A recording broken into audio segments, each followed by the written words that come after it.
Good morning, ladies and gentlemen, and welcome to this edition of the Hardwood Nations podcast with your boy CL Anthony and my main man Bryce Ward. Once again, what's going on, Bryce? Not much, man. Thanks for the intro. You did it well this time. I didn't fuck it up last time. I've actually been on spot with the intro for like 2 months. You All messed right, up within 2 months, but not I don't, often. not, I don't think. Fuck you. Okay, you never give me credit, so I give my own self credit. I had a great fucking intro. That's There you why I go. don't give you credit. It's because I know you're going to take care of it. Hey, my ego's huge. It's massive. Whatever. All right. So we're going to dive right into it today. First, we're going to start off with NBA standings, current NBA standings. Then we're going to talk about the fallout this week from the benching of Russell Westbrook, because I have some interesting thoughts on that. And I know Bryce has some interesting counter thoughts on that. Then we're going to get into, are the Philadelphia 76ers asking too much for Ben Simmons? The Nets apparently had a breakthrough win by beating the Spurs. Oh, it's And like, then we're what? gonna go into mid-season jersey sales. So to cap it off, the Nets, Bryce, are Mm-hmm. once again the number one team in the East. I'm just gonna go through the top six teams. So you got Brooklyn at number one, Chicago and Miami are tied for number two, Milwaukee's number four, Cleveland's number five, and Philly is number six. Now, those six teams are only separated by 3 games. So the top of the East is very tight. Any surprises right now for you? um, I'm a little surprised Brooklyn has been able to hold that kind of record all season. I know they don't have a ton of quality wins against good teams, notably one recently against Chicago, and then apparently this one against San Antonio for some reason. But despite that team being able to hold their record, they're about to hit a rough patch because I don't know how long Durant's going to be out, but he's going to miss some time. So, I mean, I guess kind of kudos to Brooklyn for being able to hold it together this long. I still don't believe in them in a 7-game series as much against a quality team. So they might be able to ride out their number one or number two spot for a really great playoff position to where they get like the easiest team possible. They might squeak out of the first round. Like I still have a hard time thinking they're going to go deep. But I guess kudos to Brooklyn for having the best record in the East when the East is pretty tough this year. But like I said, I don't think they have a lot of high quality wins against good teams. Most of those are losses. No. My surprise was our same surprise as last week. Cleveland is still winning games. Currently, their last 10 games, they're 7-3. And also Philly has caught fire. Their last 10 games are 73. Their record 73, and that's all Joel Embiid, who's really hitting his stride at this point. So Playing we're out of gonna his go. mind. Yeah, he is. Um, we're gonna go to the Western Conference, but real quick before we do that, Chicago may actually drop a little bit because they're having a rough patch. Lonzo Ball is going to be out 4 to 6 weeks. Alex Caruso is going to be out 4 to 6 weeks. So now we're going to see if my midseason MVP can make it happen. The last 3 games, not so much, but we're going to see if my MVP, DeMar DeRozan, can make it happen without his running mates, and also Zach LaVine's still out. So Chicago's hurting a little bit. They're 4-6 in their last 10 games. So let's see what DeRozan can do at this point. All right. So out west, we have the Phoenix Suns at number one, Golden State Warriors at number two, Memphis Grizzlies have moved up to number three, Utah Jazz at number four, the Dallas Mavericks at five, and the Denver Nuggets are at six. Any surprises in the West? I already know what you're going to say. And it's got to be Memphis. I mean, Yeah. I think so because I mean the Lakers falling off leaves a vacuum. Who was going to fill it?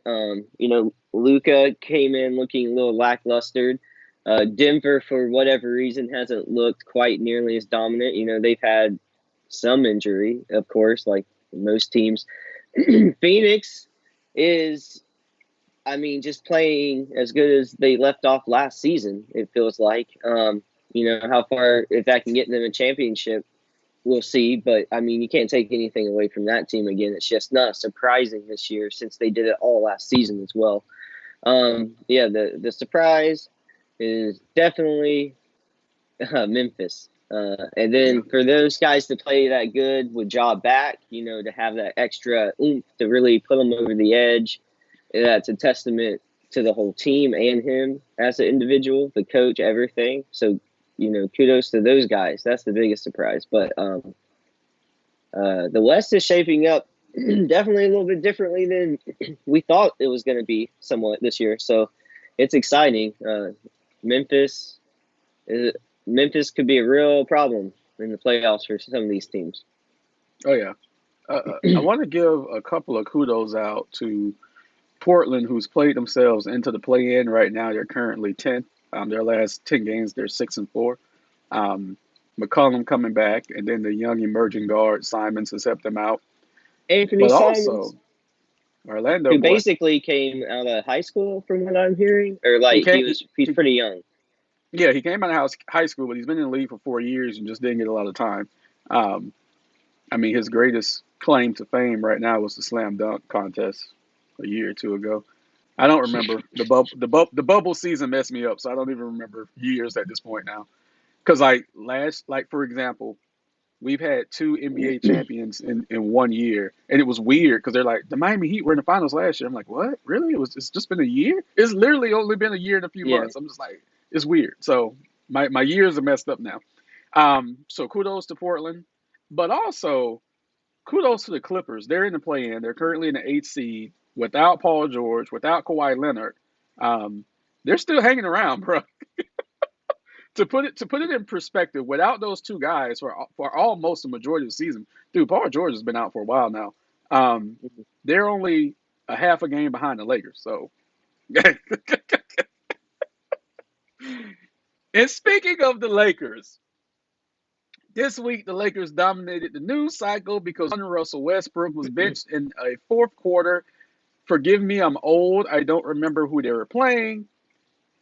They were benched. He was benched in the fourth quarter because the coach wanted a better chance at winning the game. Bryce, how do you feel about Westbrook being benched for almost the first time in his career that I can remember? Because he was not happy with it. Well, whether it's warranted or not, the organization is catching a lot of heat, I'm sure, from the fan base, the very outspoken, massive Laker fan base. And a lot of the people are pointing the finger at Westbrook, especially right now. Anthony Davis is out. LeBron's playing well. It's easy pickings for people who want to pick on Westbrook. So this has been building, honestly, since the season even started, since the Laker fans knew they were getting Westbrook. There's been a division. We've talked quite a few times, and it seems like other people are kind of having the same sentiment right now. It seems like a few things have to give, or something has to give in Lakerland, and the coach being one of those options, being on the hot seat, seems like he has been proactive in how he's going to handle this situation, trying to make the choice, I guess, a little bit easier for people. But I mean, the dynamics, the way it looks publicly, the way it affects Westbrook, all these things play into like a factor of whether or not this team can win with these things going on. So I don't know if it was the best move in the moment at that time. I can't say that. I'm not a coach. I'm not sure if it's going to really affect Westbrook's mind frame, because no matter what, Westbrook plays his game. Whether he's in there for 15 minutes in whatever quarter he's going to give it his all. You can't take that away from him. But I think the choice clearly comes to either Westbrook or the coach. Something has to change. And like you've said before, you don't really think the Lakers are in any kind of position to be able to make a trade for Westbrook, whether you agree with it or not. It seems like they're kind of stuck with him for right now.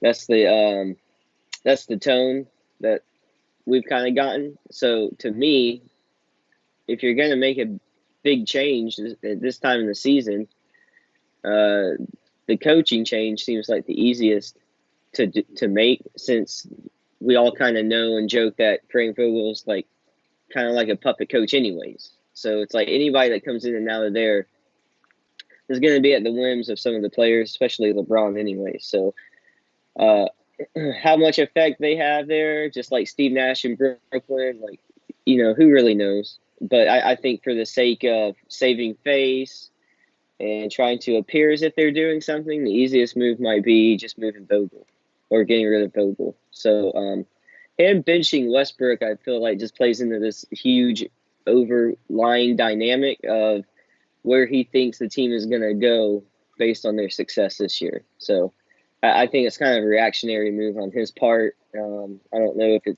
it helped them. Well, I doubt it, because there's only so much they can do right now without AD on the court, who's supposed to come back soon anyways. So I don't know if it was the best move. I don't know if I would have done it. I think Vogel, it's a little too late on his part, and I think he's on the hot seat and feels it. So what do you think? I thought it was bullshit. The move would have been more impactful had they won the game. I just looked it up. They actually played Indiana. So you bench Westbrook to try to win the game, and you still lost the game. And then Yeah, it did not therefore, look good. it didn't look good. So Westbrook didn't play good, granted, but your move to bench him and you still lost the game, and it wasn't even close. Didn't look good either. Now, the very next game, if I was to tell you that Russell Westbrook shot almost 50% from the field, would you believe me? Oh, yeah, people go up and down. Nothing would surprise me. So, with that said, people go up and down. He's had an up and down season. So, he had 18 points, 11 rebounds, and 7 assists, and 3 steals in his very next game against your Orlando Magic. A game which the Magic was leading through the third quarter. And sometimes I think they were up by like 10 in the second quarter or so. Had the Lakers lost that game, Frank Vogel would have been fired. Now, the Lakers did come out and say technically his job's not in jeopardy. Had they lost to the Orlando Magic 2 nights ago, Frank Vogel was going to be fired. And I think the Lakers sensed that as the game progressed, because the Magic jumped on them early. And I was watching the score and I'm like, oh my God. And I even tweeted that night. I'm like, I kind of low key want the Magic to win. So, because sometimes you just got to let it burn. Los Angeles would have burned down if the Lakers would have lost that game. Um, but they won, and Westbrook played well. Excuse me. I think it's a bitch move on Frank Vogel's part to, once you finally hear that you're on a hot seat, then you try to make Westbrook the scapegoat. No matter what happens in the sport of basketball, the coach is always going to be the first scapegoat. That's just the way it is. It's a player run league. Um, so if you were going to bench him, you should have benched him months ago, not when you hear that you're in trouble. So that's what I thought was the bitch move about it. No, the Lakers can't move that contract right. I would be surprised if anyone picks up a $45 million contract right now, plus a guaranteed $47 million for next season. I'd be surprised if anyone does that. So no, Westbrook can't be traded. The Lakers may need a new voice in that locker room. It's nothing personal against Frank Vogel. Outside of Indiana, he hasn't done shit. And it's very easy to win a championship with LeBron James and Anthony Davis both healthy. That's easy. That's very easy. So Vogel has to go. They need a new voice. I think internally the Lakers know that, and they're just trying not to push the trigger because they want to give him the benefit of the doubt. But there's so much noise going around that organization right now. Even Magic Johnson was talking shit. He was like something's got to change. Like this isn't it. Mm-hmm. So when Magic comes out and starts talking shit, like Yeah. something's gonna happen. Something terrible Yeah, the is alumni good. are not happy.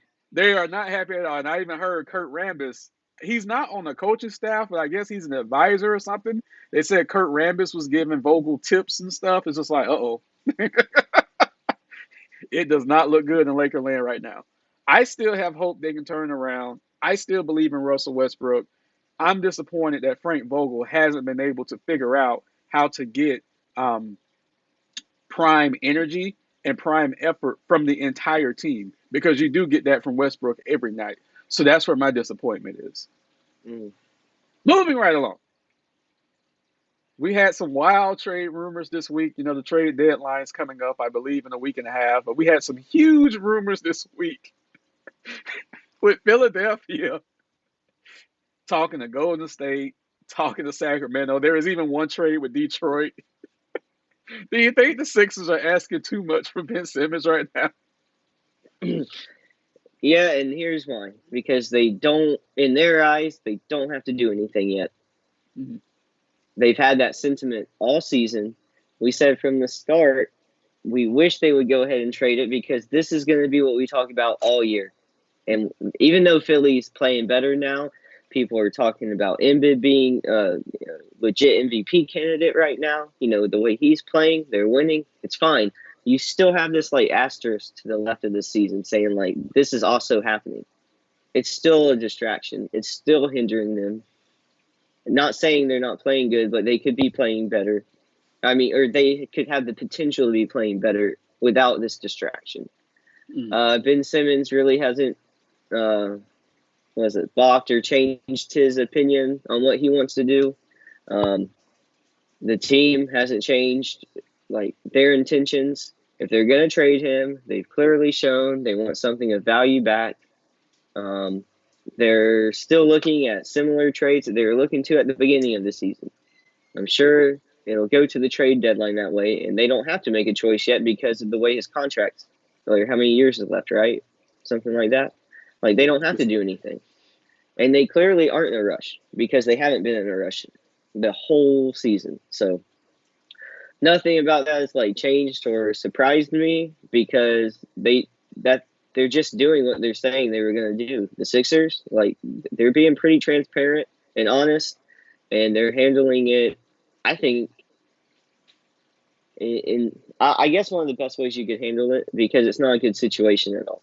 But I wouldn't give in and have traded Ben Simmons the way he wanted it to be done anyways, because I didn't believe that he should be doing this to begin with. So, you know, usually we do tend to side with the players more, but it's really hard. Ben Simmons has made it so that you can't really side with him unless you're in his personal camp. Even then, you got to be like, come on, man. There's reports that he's still spending. His money is in escrow right now. So this is the first year of his 4-year contract. That money is in escrow. The Sixers are holding it.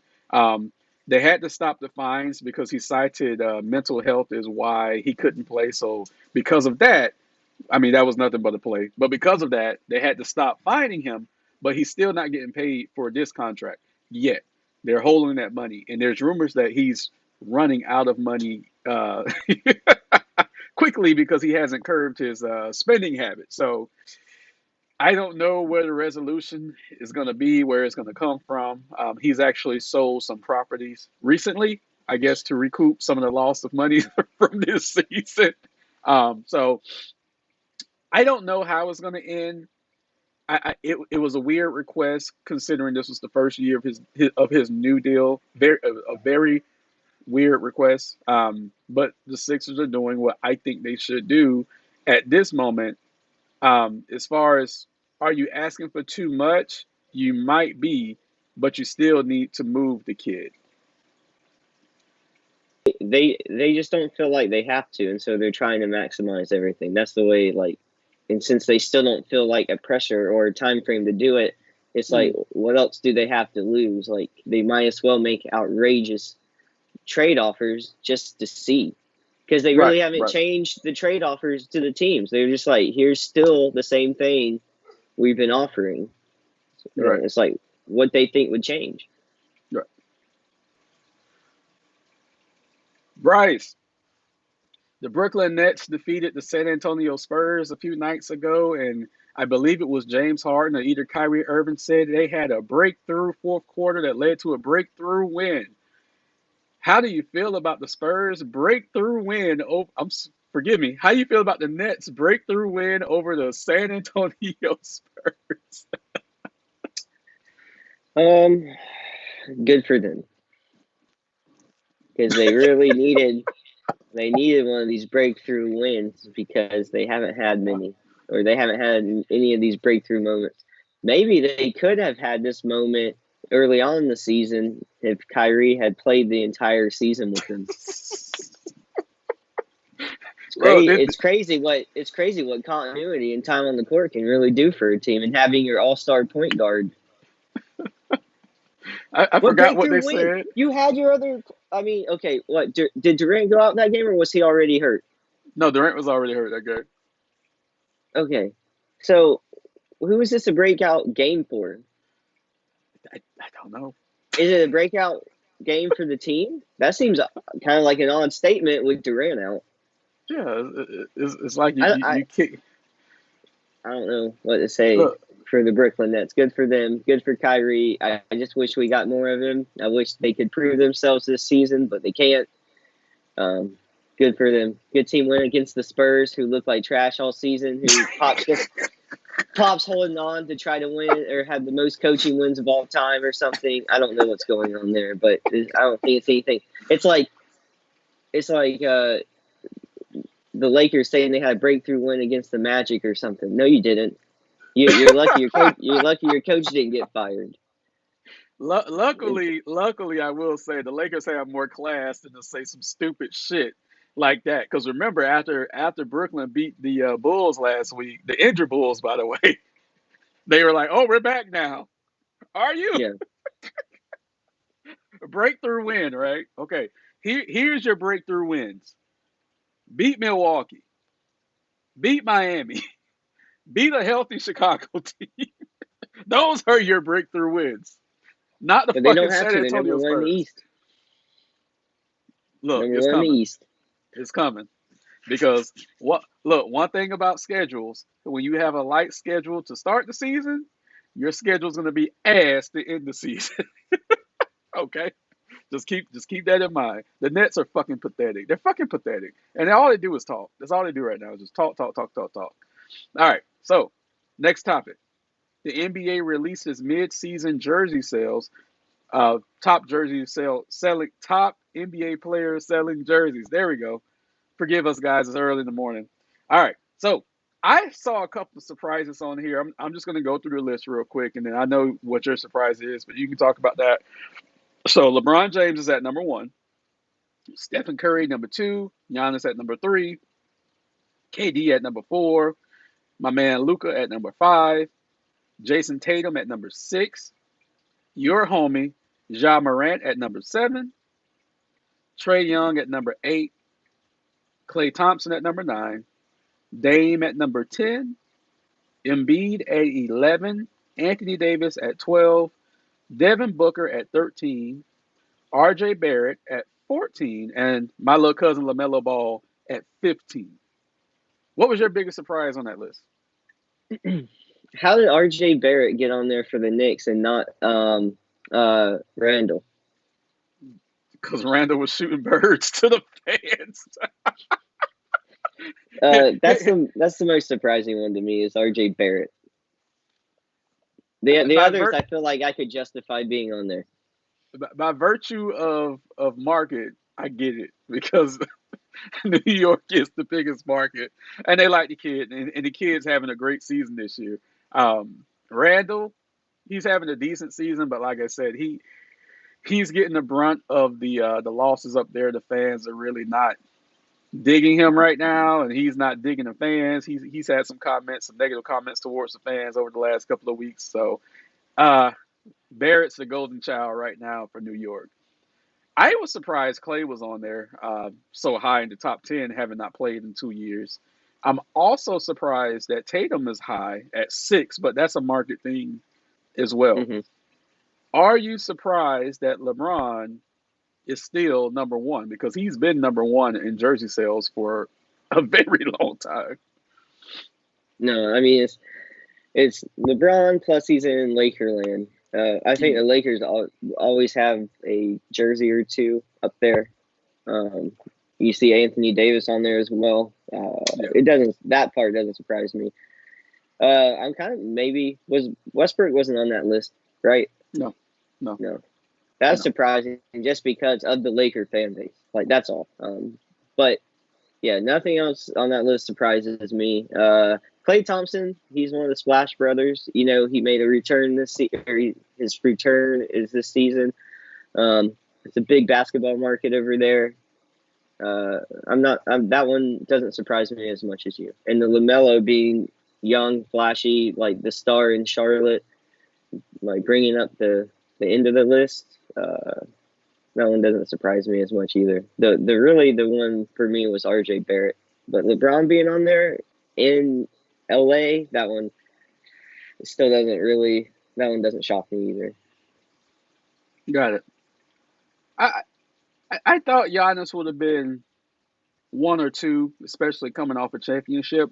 So that just shows the power of LeBron James at that point. I mean, as much What? hate as he gets. Go ahead. Yeah, yeah. No, I was just going to say, as much hate as LeBron gets, Mm. he's still the best player of this generation, pretty much. So that's why that's why he's up there. Um, Was there a Bull on the list? Any Bulls players? no, no, That's maybe. such an odd thing to me too. You would think maybe like if Tatum would be on there, and I know like Boston's a bigger basketball town than Chicago, but still Chicago's a big size market. I mean, Tatum over like Jalen Brown not being on the list when they're basically the same guy. That seems odd. Like why had they made their pick for Tatum, and then why is there no Bull on the list? Like Levine, I feel like his jersey sell would have been up there. Yeah. I mean, Tatum is seen as the golden child in Boston, even though, like you said, they do exactly the same things.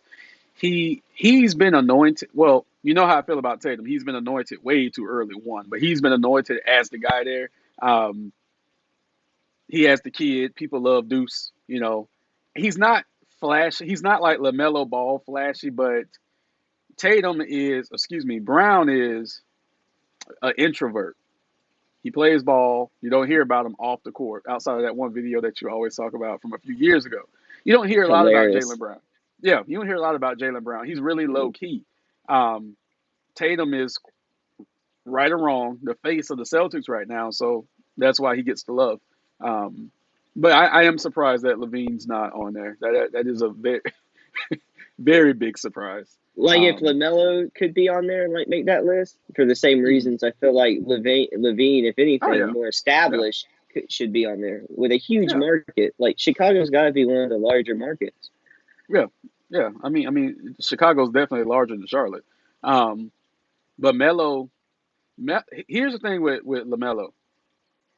He's actually the first social media basketball star, and what I mean by that is we've watched this kid play since he was 14 years old. This kid's been in the spotlight on social media, on Twitter, all these highlights when he was in high school and playing overseas. And we've watched this kid grow up. So that he has that clout with him.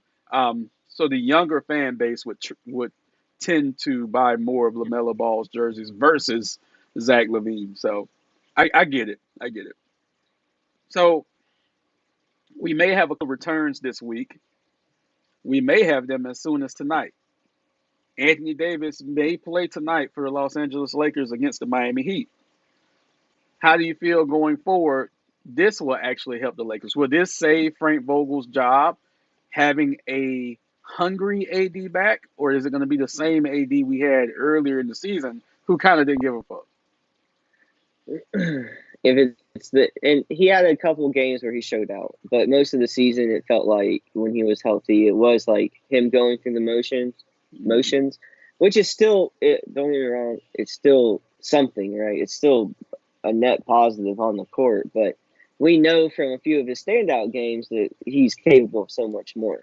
Now, can he do that for the rest of the season and then still stay healthy? I don't know. maybe he doesn't do that every game because he knows his body's just not going to hold up. Like I don't know what the issues are there, but he's had problems staying on the court since he was a rookie. So that's always a question mark for him. It's like every time I see him have a great game, I go, well, I hope he can make it all the way through the next one. Right. That's all. Like we know what he can truly do, especially on the defensive end. We know what he can do, and that's where the team was lacking some serious strength. Like Mm-hmm. they have no defensive energy, they have no defensive effort. Like not really. Like you see them running around on the court, but it doesn't translate to actually good defense. Right. So they need something like him, but him really putting forth effort and I guess just really putting his body out there. But how long can that hold up? The history says not long. So I don't know. I always think of Stephen Curry. I go, he was hurt, and then he's just been mostly fine outside of a few other things. It's like he was able to turn that career around where I know he's not having ankle injuries anymore, or whatever it was. I'm pretty sure it was ankle back in the Yeah. day. Yeah. Okay, so it's like, is that one just one that's easier to get around? Is it these other lingering injuries that other people are having? Are they just different types of injuries that are harder to recover from? I don't know, but I always try to think of Curry's career and I like try to be optimistic. But at this point, it's like every time Anthony Davis comes back, I just wonder how much longer it's going to be before he's out again. A lot with a lot of these players, Kyrie's the same way. When I see him come back, I go, it's just a matter of time. Yeah. Fultz with the Magic, same way. So it's like I'd love to just see these guys get 3 or 4 long seasons of just good run because that's why we're watching them. But we get cut short every time. So Anthony Davis, he can come back and be his impactful self. Yeah, he can turn that team around by himself. He can keep Vogel's job there. He can get them, in a safer playoff spot. I truly believe that, but we haven't seen him do that for more than a couple games, and we haven't seen him stay healthy. So can he do it? Maybe. Will he? Uh, who knows? Well, we definitely may find out as soon as tonight how he impacts the team if he does return. And then your boy and Cortez's boy, Markel Fultz, is rumored to come back this week, maybe as early as tonight. Cortez a jizz. Maybe. Look, Cortez a jizz on himself if he does. How do you feel after almost God? Has it's been what, a year and a half? How do you Yeah. feel with Markel Fultz coming back to the Orlando Magic in their loaded backcourt? Loaded, but we're always hurt. I mean, it just brings an experienced playmaking point guard back to the lineup who definitely has offensive weapons. I mean, knows how to play his position. There's nothing. I'm not gonna say anything bad about Fultz. His shot was getting better right before he got hurt again. He puts in the time and effort. The kid's talented, that's for sure. I just want to see him on the court. I don't care. Like, I'm not gonna sit here and pick our roster to death because what are we doing? Like the Magic are like the worst team in the NBA. We're just now starting to get some of our hurt players back. I'm not gonna sit here and be picky. Throw them on the court and see what works. They're all young. We've already paid Fultz. Fuck it. Just see what do we have to lose? We have nothing to lose this season. So just see what works. Throw them out there, throw the paint against the wall, and see what sticks and see what works. Because otherwise, what else are we doing this season? There's nothing to look forward to other than let's see how these guys can play together. Fultz is gone. Now, I very people well people could hate it. be. People hate it when I say that. Of course, I don't give a fuck. What the Magic should do, which people hate it when I said this too, is run a three-guard rotation. Suggs, who's been playing phenomenal since he's been back. Cole, who's been playing great all year. And then Fultz, have him at the three. Run a three-guard lineup. You still have Mobamba and Wagner as your two bigs. and just let him go, man. Let's bring back the heart and hustle team that Doc Rivers used to coach. Well, we might see that Yeah, because, yeah. like Cortez has argued with you, he doesn't think they're going to trade Fultz just because of the fact of the contract. So either way, whatever happens, it's like we shouldn't be super picky about what we're holding on to yet because we should see what gives us the most value. Fultz being back at this time might give him the best value. He might be able to help one of these teams out if they really, want him, if he wants gone. But I could see them equally just not offering Fultz up for anything, just seeing what does stick, seeing if this can work.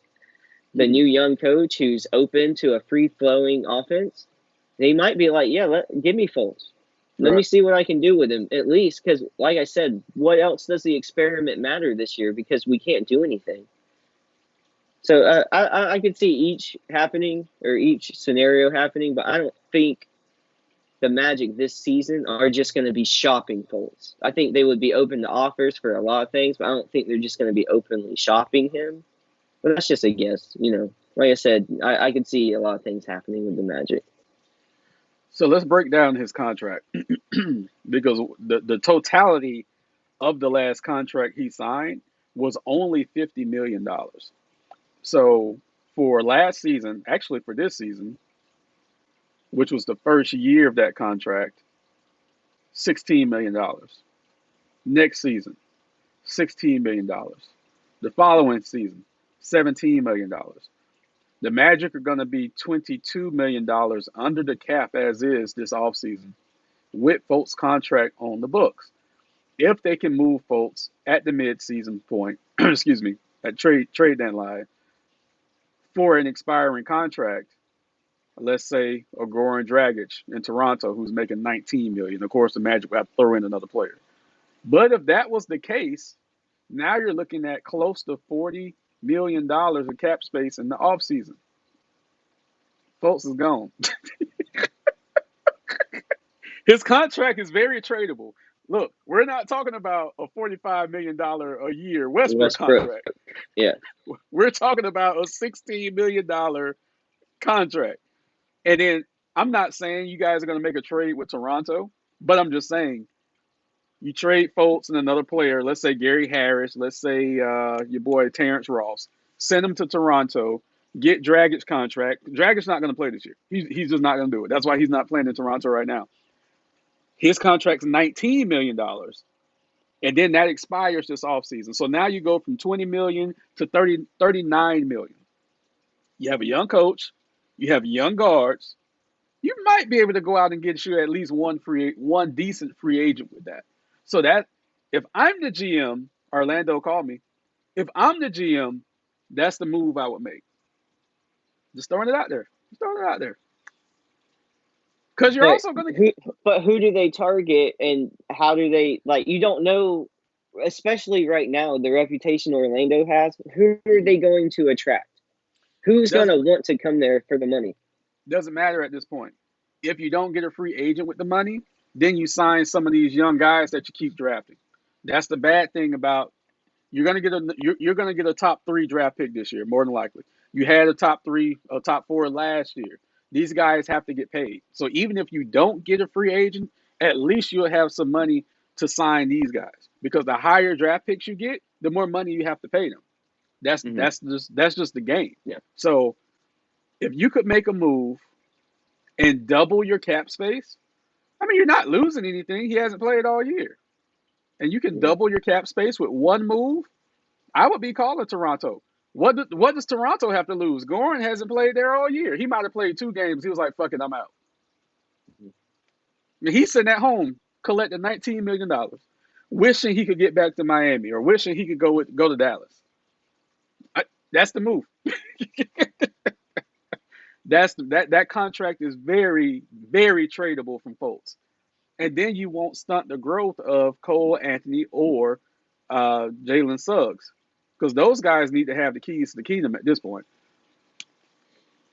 Just saying. Mm-hmm. Just saying. Call Toronto. I know. Hey, Alex Martins, I'm free. Call me. I can run your team. You don't need the guys from Milwaukee. You I'll know, take a lesser deal. don't don't listen to this guy. He sabotages from within just to laugh at us longer. Get out of here. But I'll tell you a funny joke before I leave. So years ago, I think I did apply to the Orlando Magic. I applied to Orlando Magic twice. Once to be the general manager of the Lakeland team, and then before that to be in the sales. I really did. And before that, to be in the sales department for selling season tickets and shit. And I was going to tell everybody that called, well, I'm actually a Heat fan, so I don't care if you buy these tickets. So I was going to try to sabotage y'all from within. But I did apply to Yeah, be the yeah, general manager of the Lakeland Magic. Believe it or not, they didn't even call me. Like, fuck, yeah. And crazy they wouldn't call you with no experience whatsoever to run a team. That's I weird. just I just gave you a trade that's going to free up, that's going to double your cap space and get rid of a potential headache for you in the future. Get out of here. I just gave you that trade. We'll see what happens. I'm sure the Magic front office have seen the numbers. I'm just saying that's the most logical trade to make. Because you don't want to get a Gilbert Arenas contract.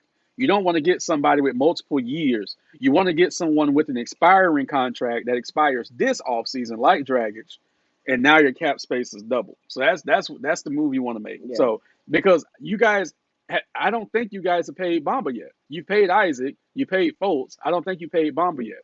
Cole Anthony is going to come up in 2 years. I'm sorry, in a year. Suggs is going to come up in 2 years. You either pay him or you leave. So, just saying, just saying. That's And going to Wagner, be. gotta pay Wagner. Oh, forgive me. My rookie of the year, Bamba Hmm. gone.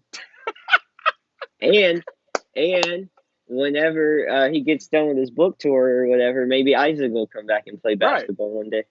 Oh yeah, because you guys also paid Wendell Carter Jr. as well. So it's just like, okay, y'all have to generate Hmm. some kind of look. We know Amway stingy with their money, but you have to generate some kind of Hmm. revenue.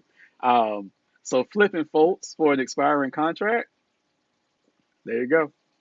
So, but of course, I'll be at the game tonight, so I'll be texting you and tell you if he's playing or not. Yada yada yada. So, Hmm. on that note, we're gonna wrap up this week. Please like, share, subscribe to our comment. Lord, I'm off today. Subscribe to our content. We're still growing on Twitter. We're getting more followers by the day. Bryce, we got a couple of more subscribers on YouTube this week, so we're marching towards 150. Um, Everything's going good. We appreciate our Hardwood Nation. Thank you and goodbye. Hmm. Have a good one.